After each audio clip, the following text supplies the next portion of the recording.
दो पार्षद कांग्रेस के हैं जो दोनों ओखला से हैं, और ये दोनों वहां राज्यपाल से बाकायदा इनकी सेटिंग हुई।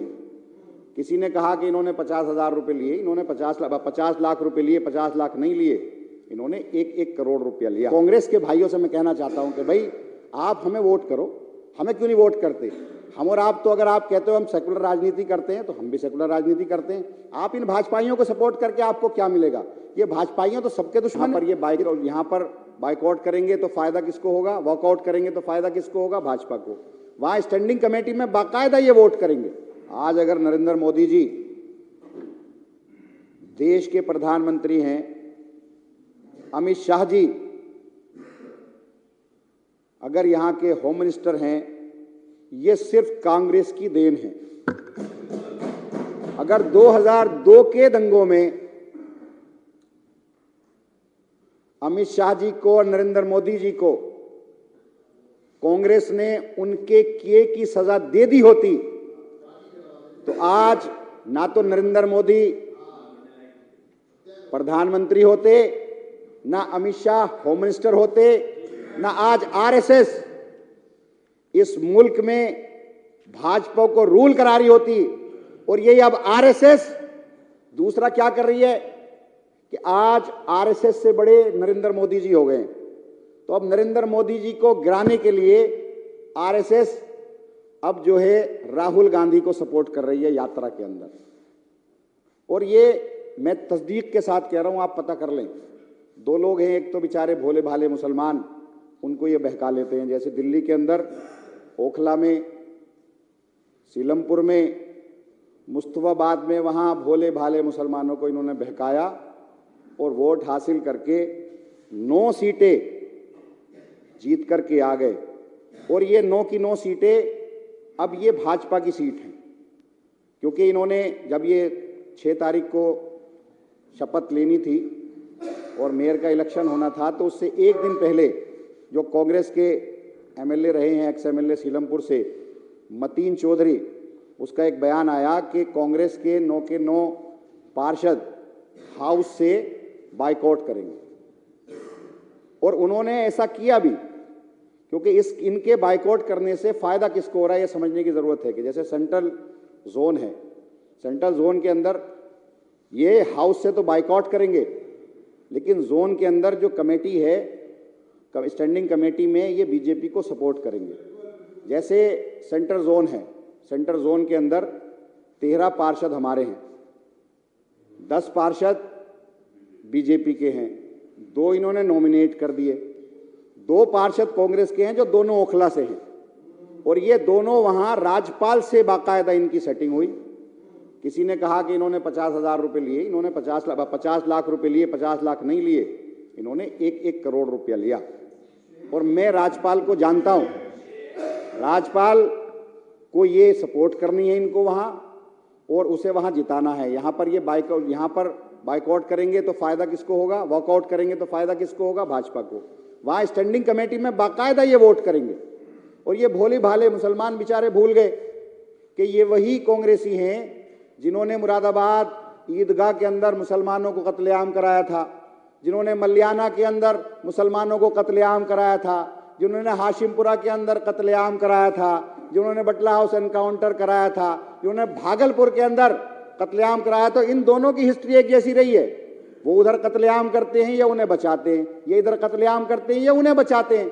तो ये एक दूसरे के बहन भाई हैं। और इसी को सपोर्ट करने के लिए कांग्रेस ने हमें जो है वॉकआउट करने का फैसला लिया और वहां पर सपोर्ट करने का फैसला लिया। अब मैं पूछना चाहता हूं, भाई ये कहते हैं कि हमें आम आदमी पार्टी के खिलाफ वोट दिया। भाई आम आदमी पार्टी के खिलाफ वोट नहीं दिया, आपने बेचारे को, भोले भाले मुसलमानों को बहकाया, हमारे खिलाफ भड़काया।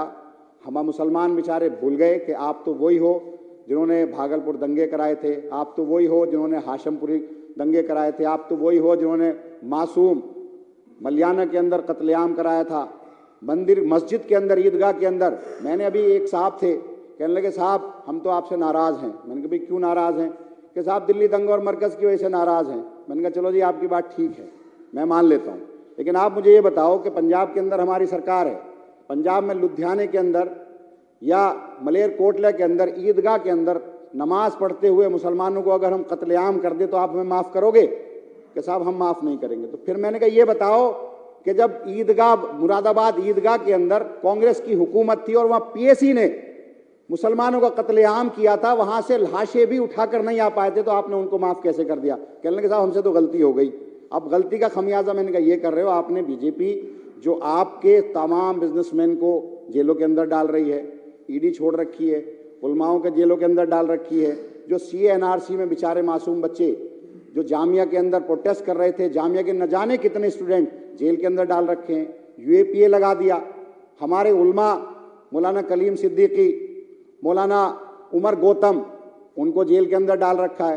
तो जितने भी हिंदुस्तान के अंदर मुसलमान बिजनेसमैन हैं या आलिम हैं या मुस्लिम लीडरशिप है, उन सब को बीजेपी खत्म कर रही है और उसमें कांग्रेस उनको कहीं ना कहीं सपोर्ट कर रही है। कांग्रेस आवाज़ नहीं उठाती, सिर्फ मुसलमानों को हमारे खिलाफ भड़काती है, जबकि हमने तो ऐसा कोई काम किया ही नहीं। आज वो ये कहते हैं कि सब आप आम आदमी पार्टी को हम वोट नहीं डालेंगे हाउस के अंदर। भाई क्यों नहीं डालोगे? हमने क्या किया? हमने क्या नुकसान पहुंचाया? हमने तो ऐसा कोई काम ही नहीं किया जो किसी भी इंसानियत के खिलाफ हो। ना हमने मुसलमान के लिए कोई खिलाफ कोई काम किया, ना हमने किसी हिंदू के लिए खिलाफ काम किया, ना किसी सिख के लिए खिलाफ काम किया। आम आदमी पार्टी ने तो सबके लिए काम किया, चाहे वो मुसलमान हो, चाहे वो सिख हो, चाहे वो हिंदू हो। अगर हम इलाज दे रहे हैं तो सबको इलाज दे रहे हैं, हम पानी मुफ्त दे रहे हैं तो सबको पानी मुफ्त दे रहे हैं, हम बिजली दे रहे हैं तो सबको बिजली मुफ्त दे रहे हैं, हम अगर एजुकेशन दे रहे हैं, मैं खुद ओखला से आता हूँ, सारी विधानसभाएं मुस्लिम भी हैं, हिंदू भी हैं, सिख भी हैं, ईसाई भी हैं, हर एक विधानसभा के अंदर हमने स्कूल बनाया, लेकिन हमने धर्म की राजनीति नहीं की। तो ये दोनों लोग जो हैं हमें आपस में मिलकर के एक दूसरे को सपोर्ट करके, सिर्फ इनका मकसद है कहीं ना कहीं आम आदमी पार्टी को नुकसान पहुंचाया जाए। और कांग्रेस का तो एजेंडा है कि बीजेपी जीत जाए, बीजेपी की सरकार बन जाए, लेकिन कांग्रेस भी आम आदमी पार्टी की सरकार ना बने। और ये जो हज कमेटी का मसला है कि हज कमेटी, ये जितनी भी कमेटियां, जैसे दिल्ली वक्फ बोर्ड है, मैं दिल्ली वक्फ बोर्ड का चेयरमैन हूँ, दिल्ली वक्फ बोर्ड को प्री प्लान तरीके से पहले CBI में FIR दर्ज कराई गई सेम कंटेंट की, उसके बाद ACB में केस चला, मुझे गिरफ्तार कर लिया, अब वो ED में चला गया। तो अब आज वक्फ बोर्ड को खत्म कर दिया और भाजपा ने खत्म किया। कंप्लेन कौन करता है? कंप्लेन करते हैं परवेज हाशमी, कंप्लेन करते हैं चौधरी शरीफ, जो ये कांग्रेस ही हैं, मतीन अहमद। कांग्रेस कंप्लेन करती है, भाजपा उस पर इंप्लीमेंट करती है, और एक एक इदारे को, मुस्लिम इदारे को खास करके कांग्रेस के जरिए भाजपा बर्बाद कर रही है। आज दिल्ली वक्फ बोर्ड तबाह हो गया, वहां सैलरी देने वाला कोई नहीं है, सिग्नेचर करने वाला कोई नहीं है। उसका जो CEO है, CEO को प्रेशर कर रखा है उसने, LG ने, कि किसी भी कीमत पर अगर तुमने साइन कर दिया किसी भी चेक पे तो मैं छोड़ूंगा नहीं। मैं फाइलें कंप्लीट नहीं हो रही। बोर्ड मीटिंग करने के लिए मैं बोर्ड मीटिंग बुलाता हूं तो बोर्ड मीटिंग के लिए जो है बोर्ड मेंबर्स को बुला लेते हैं, ACB खत्म कर देता है, उन्हें बुलाते हैं, डांटते हैं कि बोर्ड में नहीं जाओगे। तो इदारों को खत्म कर रहा है। ऐसे ये जो है नॉमिनेटेड मेंबर्स सिर्फ इसलिए चुने जाते हैं ज्यादा, जैसे 7 मेंबर हैं वक्फ बोर्ड के अंदर, 3 नॉमिनेटेड हैं, 4 इलेक्टेड हैं। अब पहला नंबर क्या है कि आज इन्होंने हज कमेटी खत्म की, अगली बार ये वक्फ बोर्ड को खत्म करेंगे, उसके बाद माइनॉरिटी कमीशन को खत्म करेंगे, फिर तमाम मंडियों को खत्म करेंगे।